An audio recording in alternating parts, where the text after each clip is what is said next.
வணக்கம் மகளே. நீ தீயா இல்லை தென்றலா? அத்தியாயம் 29 கேட்கலாமா? கொட்டும் மழையில் யாரும் இல்லாத சாலையில். உன்னை ஏன் பிடிச்சிருக்கு, எதுக்கு பிடிச்சிருக்குன்னு தெரியலடி. ஆனால் வாழ்க்கை முழுவதும் உன்னை விட்டு பிரியக்கூடாதுன்னு ஆசையாக இருக்கு என்று மதுவை அணைத்து கொண்டு ராகவன் சொல்ல, தோணுண்டா தோணும். ஏன் தோணாது? மழை எப்படி கொட்டிகிட்டு இருக்கு, நின்று லவ் டயலாக் பேசிகிட்டு இருக்கான். டே மச்சான், மதுக்கு காலையில் செஞ்சுரியை தாண்டிச்சு காய்ச்சல், ஞாபகம் இருக்கா என்று ராகவன் பின்னிருந்து வாசு கேட்க, ஐயோ ஆமாம்ல, உனக்கு காய்ச்சல், சீக்கிரம் காருக்கு போயிடுவோம் வா என்று ராகவன் வாசுவின் கூடையை பிடுங்கி கொண்டு மதுவை அழைத்து கொண்டு காருக்கு சென்று விட்டான். அட பாவி, ஏன் கூடடா அது என்று அவர்களின் பின்னே ஓடினான் வாசு. அதற்குள் ராகவனும் மதுவும் காருக்குள் ஏறிவிட்டனர். ராகவன் காரை ஸ்டார்ட் செய்து விட்டான். காரின் முன்கதவு பக்கம் சென்ற வாசு, டே மச்சான், ரொம்ப ஓவராக போகாத, உனக்கும் மதுக்கும் குடம் எடுத்துட்டு வந்திருக்கேன்டா, அப்புறம் எதுக்கடா ஏன் கூடையை பிடுங்கிட்டு போன என்று மழையில் நனைந்து கொண்டே வாசு கேட்க, அதை கேட்ட ராகவனும், சாரிடா மச்சான், மறந்துட்டேன். ஆமாம், நீ ஏன் மழையில் நின்றுட்டுருக்க? ஜலதோஷம் பிடிச்சிடுண்டா, முதல்ல கொடையை பிடி என்று ராகவன் கேட்க, அட ஆமாம்ல என்று வாசு கூடையை விரிக்க, டேய் வெட்டியாக அங்கே நின்றுட்டுருக்காம வீட்டுக்கு போ, காலையில் நேரமே ஆஃபீஸ்க்கு வந்துடு, பாய் என்று சொல்லிவிட்டு ராகவன் கிளம்பிவிட, ஆமாடா நான் வெட்டியாக தான் நின்றுட்டு இருக்கேன், சொல்லுவடா சொல்லுவேன், நாளைக்கு நான் ஆஃபீஸ்க்கு லீவுடா என்று வாசு புலம்பிக் கொண்டே அவன் காரை எடுத்துக்கொண்டு கிளம்பிவிட்டான். 20 நிமிட பயணத்திற்கு பின் ராகவனின் கார் அவன் அரண்மனையை அடைந்தது. காரை நிறுத்திவிட்டு ராகவனும் மதுவும் உள்ளே வர, மது சாப்பிட்டியா என்று ராகவன் கேட்க, இல்லை இன்னும் சாப்பிட்லங்க. நீங்களும் சாப்பிடல தானே என்றாள் மது. பசிக்குது, மணி 12 ஆயிடுச்சு, மொத்த அண்ணன் தூங்கியிருப்பார், வெளியில் போய் சாப்பிட்லாமா என்று ராகவன் கேட்க, நீங்கள் போய் ரெஃப்ரெஷ் ஆகிட்டு வாங்க, நானும் ரெஃப்ரெஷ் ஆகிட்டு ஏதாவது சமைச்சு வைக்கிறேன் என்று மது சொல்ல, ரியலி என்றான் ராகவன். என்றாள் மது. அடுத்த 10 நிமிடத்தில் ராகவன் டைனிங் டேபிளுக்கு வர பொடி தோசை சுட்டு கார சட்னி தயார் செய்து வைத்திருந்தாள் மது. பொடி தோசையா, வாசம் கமகமன்னு இருக்கு என்றபடியே படியிலிருந்து இறங்கி ராகவன் வர அந்த சமயத்தில் லதாவும் வீட்டுக்குள் நுழைந்தாள். ராகவன் டைனிங் டேபிளில் அமர்ந்ததும் ராகவனை பார்த்த மதுவோ, தலையில் தண்ணி சொட்டுது, தலைவலி பிடிக்க போகுது என்று சொல்ல, இட்ஸ் ஓகே, பரவாயில்ல, என் தலையை தோட்டுறதெல்லாம் எங்கே யாரும் இல்லை, பசிக்குது, நான் சாப்பிடணும், தோசை எடுத்து வைக்கிறியா என்று ராகவன் கேட்க, இறங்க வர என்று தனது அறைக்கு சென்ற மதுவோ ஒரு டவலை கையோடு எடுத்துக்கொண்டு வந்தாள். டவலை எடுத்துக்கொண்டு வந்தவள் ராகவனின் தலையை துவட்டி விட்டாள். அதை பார்த்து லதாவிற்கு ஆத்திரமாய் வந்தது. சிறு வயதில் எத்தனையோ முறை ராகவன் ஆசையாய் தன் தாயிடம் ஓடி வந்து தலையை துவட்டும்படி கேட்டிருக்கிறான். கை இருக்குல்ல, தலையை கூட துவட்ட முடியாதா என்று எரிந்து விடுவாள் லதா. இப்பொழுது மது ராகவனுக்கு தலையை துவட்டி விடுவதை பார்த்ததும், காசுக்காக இவன் என்ன வேணுனாலும் செய்வான், என்னை 2 மாதத்தில் உன்னை வீட்டு விட்டு துரத்துறேண்டே என்று தனக்குள்ளே சபதம் எடுத்துக்கொண்டு தன் அறைக்குள் சென்று விட்டாள் லதா. ராகவனுக்கு தலையை துவட்டி விட்டு மதுவோ பூஜை அறையிலிருந்து திருநீர் எடுத்து வந்து அவனுக்கு வைத்து விட்டாள். மது, எனக்கு இதெல்லாம் பிடிக்காது என்று திருநீரை அழிக்க கையை நெற்றிக்கு கொண்டு போனான் ராகவன். அவன் கையை பிடித்த மதுவோ, சார், நீங்கள் தான் 2 வாரத்துக்கு முன்னாடி கரிமாரியம்மன் கோவிலில் பூ மிதிச்சிங்க, ஞாபகம் இருக்கா என்று மது கேட்க, சாமிக்கு எனக்கு ஒரு டீலிங் இருந்தது, நான் சொன்னது சாமி செஞ்சதுனால சாமிக்கிட்ட நான் சொன்னதை நான் செஞ்சேன், தட்ஸ் ஆல், அதோட டீலிங் முடிஞ்சுது என்று ராகவன் சொல்லிவிட்டு திருநீரை அழித்துவிட்டு அங்கிருந்த கை கழுவும் வாஷ் பேசனில் முகத்தை கழுவினார். ராகவனின் இந்த செயலில் மதுவின் முகம் சுருங்கித்தான் போனது. ராகவன் பள்ளி படிக்கும் காலத்தில் எத்தனையோ முறை கடவுளிடம் வேண்டி இருக்கிறான். தன்னோடு படிக்கும் மற்ற மாணவர்களின் தாயைப் போல தன் தாயும் தன்னிடம் பாசமாகவும் அன்பாகவும் இருக்க வேண்டும் என்று. அந்த வேண்டுதலாக மட்டும்தான் இருந்தது. அந்த காரணத்தினால்தான் கடவுளை நினைப்பதை ராகவன் மறந்தும் விட்டான்.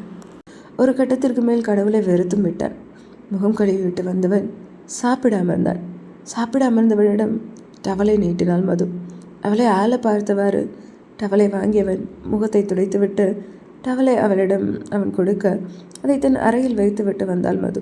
அதற்குள் ராகவன் தனக்கும் மதுவிற்கும் தட்டில் தோசையை எடுத்து வைத்துவிட்டு அவள் வர வரை காத்திருந்தாள். மது வந்ததும் இருவரும் ஒன்றாக சாப்பிட்டு முடித்தனர். நாளைக்கு என்ன நாள் ஞாபகம் இருக்கா என்றான் ராகவன். எப்படி மறப்பீங்க என்றாள் மது. குட் நைட் என்று அவன் சொல்ல என்றாள் மது. படிகளில் ஏறி அவன் அறைக்கு செல்லும் அவன் முதுகையை பார்த்தபடி நின்றிருந்தாள் மது. அவன் படியேறும் காலடி சத்தம் கேட்கவும் அவள் அறையை விட்டு வெளியில் வந்தாள் லதா. மதுவோ சாப்பிட்ட பாத்திரங்களை கிச்சனில் வைத்துவிட்டு வெளியில் வர லதா மதுவை நோக்கி வந்து கொண்டிருந்தாள். லதாவை பார்த்ததும் மதுவுக்கு இதயம் வேகமாய் துடித்தது. மதுவின் பக்கம் வந்தாள் லதா. என் மகனை விட்டு விலகி போன்னு சொல்ல இன்னும் அவனை நெருங்கிக்கிட்டே இருக்கு. என்னடி நினச்சிட்ருக்கவன் மனசில் என்று லதா கேட்க அமைதியாக நின்றிருந்தாள் மது. கேட்டுக்கிட்டே இருக்க வாயை திறந்து பதில் சொல்லு என்று லதா திரும்பவும் கேட்க அவரை விட்டு விலகி போக நான் தயாராக இருக்கேன். ஆனால் அவர் தயாராக இல்லை. என்னை என்ன பண்ண சொல்கிறீங்க என்று கேட்டுவிட்டு லதாவின் பதிலை எதிர்பார்க்காமல் மது தன் அறைக்கு சென்று விட்டார். மதுவை வீட்டை விட்டு துரத்த முடிவு எடுத்து விட்டாள் லதா. லதா என்னவெல்லாம் செய்ய போகிறாள் என்பதை பொறுத்திருந்து தான் நாம் பார்க்க வேண்டும். புறம் திருமணத்திற்கு சென்ற சஞ்சயும் திவ்யாவும் பேச்சில் அமர்ந்தபடி பேசி கொண்டிருந்தனர். உங்கள் அப்பாவை உன்னோட எக்ஸ் மேரேஜில் பார்ப்பேன்னு எதிர்பார்க்கல என்றான் சஞ்சய். அவளை கேள்வியை புருவம் சுருங்க பார்த்த திவ்யாவும் உங்கள் ஃபேமிலி டாக்டர் தான் என்னோட அப்பான்னு உனக்கு எப்படி தெரியும் என்று திவ்யா கேட்க தெரியும், என்னோடய ஃபேமிலி டாக்டர் தான் உன்னோட அப்பான்னு எனக்கு தெரியும். நீ வாசுமம் சொல்ல தங்கச்சின்னு எனக்கு தெரியும் என்று சஞ்சய் சொல்ல வாட் என்று திவ்யா அதிர்ந்து கேட்க ஷாக்கா குறை, நீ ஃபாரினில் உன் வீட்டில் படிச்சுட்டு இருந்த 4 இயர்ஸ்க்கு முன்னாடி இந்தியா வந்த ஓ அப்பா கூட ஏதோ சண்டை ஸோ அப்பார்ட்மெண்ட்டில் இருக்கு தெரியும், எல்லாம் தெரியும் என்று சஞ்சய் சொல்ல என்னை பற்றி அவ்வளோ தெரியுமா உனக்கு? அப்போது எனக்கும் என் அப்பாவுக்கும் என்ன சண்டைன்னு தெரிஞ்சிருக்கணும்ல என்று திவ்யா கேட்க சத்தியமாக தெரியாது என்றான் சஞ்சய். சரி சொல்கிறேன் தெரிஞ்சுக்கோ. என் அம்மா இறந்து 20 இயர்ஸ் ஆச்சு. என் அப்பாவை செகண்ட் மேரேஜ் பண்ணிக்க சொன்னேன், பட் அவர் பண்ணிக்க மாட்டேன்ட்டார். அதான் நீங்கள் செகண்ட் மேரேஜுக்கு சம்மதம் சொன்னாதான் திரும்ப உங்கள் வீட்டுக்கு நான் வருவேன்னு சண்டை போட்டு வீட்டை விட்டு வெளியே வந்துட்டேன் என்று திவ்யா சொல்ல வாயாடி இதுக்கெல்லாமா சண்டை போடுவாங்க? ஒரு சிலருக்கு காதல் ஒரு தடவை தான் வரும். தன் காதலிச்சவங்க இருந்தாலும் இல்லைனாலும் தன் காதலையே நினச்சிட்டு வாழ்ந்துடுவாங்க. உங்கள் அப்பாவும் அப்படி இருக்கலாம்ல என்று சஞ்சய் சொல்ல மிஸ்டர் சஞ்சய் ஒன்று தெரிஞ்சுக்கோங்க, ஒரு ஆணுக்கு பெண்ணோட தேவை வேணும், பெண்ணுக்கு ஆணோட தேவை வேணும், ஃபிசிக்கலி நான் ஃபிசிக்கலி. இந்த கதையிலெல்லாம் வருமே 2 புறாக்கள், 2 காதல் புறாக்கள், ஒரு புறா இறந்துட்டால் இன்னொரு புறாவும் தன் இணையோட இறப்பு தாங்காமல் குளங்களில் சாப்பிட்டுட்டு இறந்துடும் அப்படின்னு. அந்த மாதிரியெல்லாம் மனுஷங்களால் இருக்க முடியாது. அதுலேயும் முதுமலைத்தனமை எவ்வளோ கொடுமை தெரியுமா? அந்த கொடுமையை என்னோடய அப்பா அனுபவிக்கக்கூடாதுன்னு நான் நினைக்கிறேன். இதில் என்ன தப்பு என்று திவ்யா கேட்க அப்போது உனக்கு எனக்கும் கல்யாணம் ஆன பின்னாடி உனக்கு முன்னாடி நான் செத்துட்டேன்னா நீ செகண்ட் மேரேஜ் பண்ணிப்பியா என்று சஞ்சய் கேட்க சத்யவான் சாவித்ரி கதை தெரியுமா உனக்கு? உன் பக்கத்தில் அந்த யமன் வந்தால் அவனை விரட்டி அடிப்பேன். அதையும் மீறி சாவு உனக்கு வந்தால் உன் கூட நானும் செத்துறேன். செத்தா 2 பேரும் சாவும், வாழ்ந்த 2 பேரும் வாழ்வோம் என்று திவ்யா சொல்லிவிட்டு இந்த டயலாக்கெல்லாம் நான் என் உன்கிட்ட சொல்கிறேன், நீ என்ன என்னோட லவரா இல்லை ஃபேன்ஸியா என்று திவ்யா கேட்க ஹே நான் ஒன்று லவ் பண்ணுறேன், கல்யாணம் பண்ணிக்கணும்னு ஆசைப்பட்றேன்னு உனக்கு தெரியும்ல.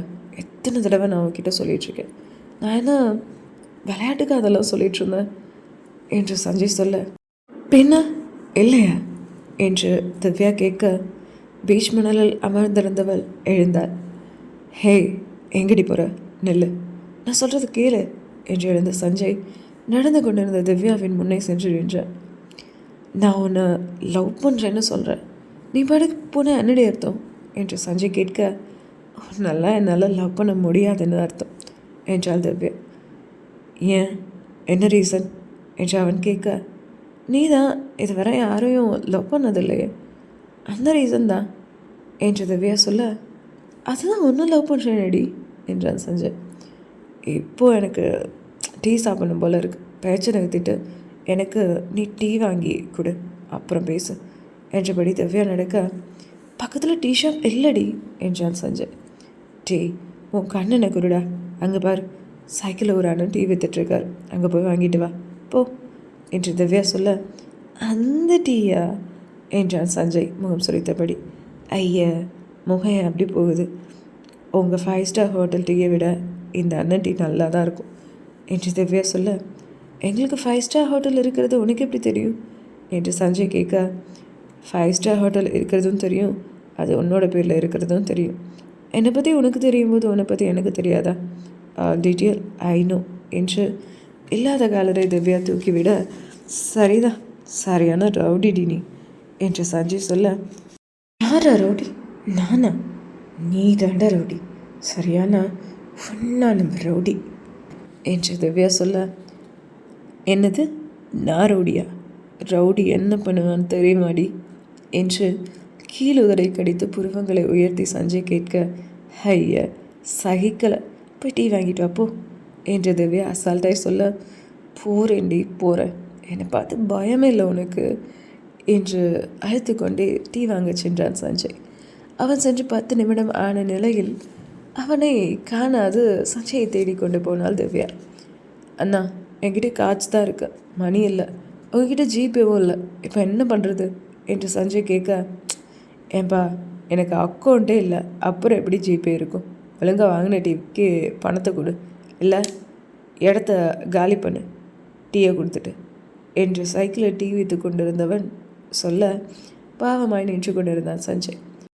என்னண்ணா, என்னங்க பிரச்சனை என்று கேட்டபடியே திவ்யா சஞ்சயின் பக்கம் வர, அதை ஏமா கேட்குற, டீயை வாங்கிட்டு காசு இல்லைங்கிறா என்ற அந்த டீ கடைக்கார சொல்ல, பாவண்ணா, நம்ம பையன் தான், விட்டுடுங்க, காசை நாளைக்கு தரேன், கணக்கில் வச்சுக்கோங்க என்று திவ்யா சொல்ல, அவளை ஆச்சரியமாய் பார்த்தான் சஞ்சய். என்ன முழிக்கிறீங்க சார், வாங்க என்றபடி அவன் கையில் இருந்த டீயை வாங்கி ருசித்தபடியே திவ்யா முன்னே நடக்க, சஞ்சயும் அவள் பின்னே நடந்தான். ஹே வாயாடி, டீ கடையிலலாம் அக்கௌண்ட் வச்சுருக்கியா என்ன என்று சஞ்சய் கேட்க, ஏன் வைக்கக்கூடாதா என்றாள் திவ்யா. வைக்கலாம் என்றான் சஞ்சய். சரி சரி, டீ ஆறிட போகுது, குடி, டீ ரொம்ப நல்லாயிருக்கும் என்று திவ்யா சொல்ல, யூஸ் அண்ட் த்ரோவில் முதல் முறையாக டீ குடிக்கிறான் சஞ்சய். டீயை ருசித்தவன், வாவ் நல்லா இருக்கு என்று சொல்ல, என்னோடய சாய்ஸ் நல்லா தான் இருக்கும் என்றாள் திவ்யா. உன்னோட சாய்ஸில் நானும் இருக்கேனா என்றான் சஞ்சய். ஆமான்னு சொல்லட்டுமா இல்லை இல்லைன்னு சொல்லட்டுமா என்றாள் திவ்யா. அவளை புரியாமல் பார்த்தான் சஞ்சய். என்ன லுக்கு, நான் ஒருத்தனை லவ் பண்ணி ஏமாந்துட்டேன், லவ் ஃபெயிலியர் வேறு, ஸோ நீயும் அதே மாதிரி லவ் ஃபெயிலியராக இருந்தால் உனக்கு நான் ஆமாம் சொல்லுவேன், இல்லைன்னா நோதாப்பா என்று திவ்யா டீயை ருசித்து கொண்டே சொல்ல, ஏதானடி புதுசாக இருக்குது என்றான் சஞ்சய். பின் என்ன, லவ்வை நான் அக்செப்ட் பண்ணி இப்போது அப்புறம் நம்ம கல்யாணம் பண்ணி அதுக்கப்புறம் ஏதாவது எப்பாவது நமக்குள்ளே சண்டை வரும்போது, ஆல்ரெடி நீ ஒருத்தனை லவ் பண்ணுவதானேன்னு என்ன நீ குத்தி காமிச்சா, நானும் பதிலுக்கு நீயும் ஒருத்தையை லவ் பண்ணவன் தானே அப்படின்னு சொல்லி காமிக்க வேண்டாமா என்று திவ்யா சொல்ல, லூசு, எப்படியெல்லாம் யோசிக்கிற நீ, என்னை பாரு, எவ்வளோ ஹேண்ட்ஸமாக இருக்கேன், இது வரைக்கும் ஒருத்தையை கூட லவ் பண்ணியிருக்க மாட்டேன்னு நினைக்கிறியா? நல்லா ஃபர்ஸ்ட் ஸ்டாண்டர்ட்லேருந்தே ஆரம்பிச்சிட்டேன், இது வரைக்கும் 16 லவ் பண்ணியிருக்கேன், அதில் 8 சக்ஸஸ் 8 ஃபெயிலியர் ஆச்சு, சக்ஸஸ் ஆன பொண்ணுங்களுக்கெல்லாம் கல்யாணமும் ஆயிடுச்சு என்று சஞ்சய் சொல்ல, யார் கூட கல்யாணம் ஆச்சு? அவங்க கூட தானே, பிள்ளைகள்லாம் எந்த ஸ்கூலில் படிக்குது என்று திவ்யா கேட்க, பஸ் திவ்யா, என்னை பார்த்தா பிள்ளை பெற்றவ மாதிரியா இருக்குது, நீ நினைக்கிற மாதிரிலாம் ஒன்றும் இல்லை, ஸ்டில் ஐ ஆம் வெர்ஜின் என்றான் சஞ்சய். ஹேச்சி, நான் அதை கேட்கல. ஹே சத்தியமாடி என்றான் சஞ்சய். நம்பிட்டேன் என்றாள் திவ்யா. எங்கே பாரு, நான் லவ்லாம் பண்ணியிருக்கேன் தான், பட் ரொம்ப டீப்பாலாம் கிடையாது, ஜஸ்ட் ஒரு பொண்ணை பார்ப்பேன், பிடிக்கும், அப்புறம் லவ்வை சொல்வேன், சில பேர் அக்செப்ட் பண்ணுவாங்க, சில பேர் நோ சொல்லுவாங்க, அக்செப்ட் பண்ணவங்க எல்லாத்தையுமே நான் வந்து ரொம்ப சின்சியராலாம் லவ் பண்ணல, ஜஸ்ட் டைம் பாஸ் அவ்வளோதான் என்று சஞ்சய் சொல்ல, அவனை முறைத்தபடியே அவனை அடிக்க கையை ஓங்கினாள் திவ்யா. ஹே, அடிச்சிடாத, நான் சத்தியமாக இது வரைக்கும் யாரையும் லவ் பண்ணல, உன்கிட்ட சும்மா சொன்னேன் என்று சஞ்சய் சொல்ல, இதை நான் நம்பணும் அப்படித்தானே என்றாள் திவ்யா. நம்புடி, நம்பு, அதான் உண்மை. நீ நினைக்கிற மாதிரி கல்யாணத்துக்கு அப்புறம் உன்னை நான் குத்தி காமிக்கலாம் மாட்டேன். நான் ரொம்ப டீசன்ட் பாய் என்றார் சஞ்சய். பார், சும்மா மாற்றி மாற்றி பேசுகிற வேலைலாம் என்கிட்ட வேணாம். நீ இது வரைக்கும் லவ் பண்ணியிருக்க, அதை மறக்காத. மொத்தம் 16 பேர். உனக்கு நான் ஓகே சொன்னேன்னா 16ஓட ஒரு ப்ளஸ் நான் 17ன்னு என்னை சேர்த்துப்பேன், அவ்வளோதானே என்று திவ்யா சொல்ல, திவ்யா இவ்வாறு சொல்லவும் அவளின் வலக்கையை பற்றின சஞ்சயோ அவள் கையை தன் மார்பின் மீது வைத்து இன்னொரு கையால் அவளது தாடையை பிடித்து தன் புறம் திருப்பி, இங்கே பார், இந்த உலகத்திலேயே எனக்கு ரொம்ப பிடிச்ச ஒரு ஜீவன்னா என்னோடய அம்மா. அவங்க மேலே சத்தியமாக சொல்கிறேன், என்னோடய முழு வாழ்க்கையையும் உன்னோட மட்டும்தான் சேர்ந்து வாழணும்னு ஆசைப்பட்றேன். இது வரைக்கும் நான் எந்த பொண்ணையும் லவ் பண்ணல. நான் லவ் பண்ண முதல் பொண்ணு நீ தாண்டி. I love you so much டி. உன்னை எனக்கு ரொம்ப பிடிக்கும். என்னோட லவ்வை அக்செப்ட் பண்ணுவியா என்று சஞ்சய் கேட்க, பார்ப்போம் என்றார் முகத்தை திருப்பியபடி திவ்யா. பாப்புமா என்றான் சஞ்சய். ஆமாம், கொஞ்சம் வெயிட் பண்ணு. ஒரு பிரின்சஸ் உனக்கு கிடைக்கணும்னா வெயிட் பண்ணுறதில்ல தப்பு இல்லை என்று திவ்யா சொல்ல, பிரின்சஸ் நீங்கள் என்றார் சஞ்சய். ஆமாம், எனக்கு நான் பிரின்சஸ் தான், உனக்கும் அப்படித்தானே என்று சஞ்சய் இடம் திவ்யா கேட்க, ஆமாம் என்றார் சஞ்சய். சரி, டைம் 2 ஆச்சு, இன்னும் கொஞ்ச நேரம் போனால் விடிஞ்சிடும், கிளம்பலாமா என்று திவ்யா கேட்க, இருவரும் காரில் ஏறி புறப்பட்டனர். மீதி கதையை அடுத்த அத்தியாயத்தில் பார்ப்போம். நன்றி.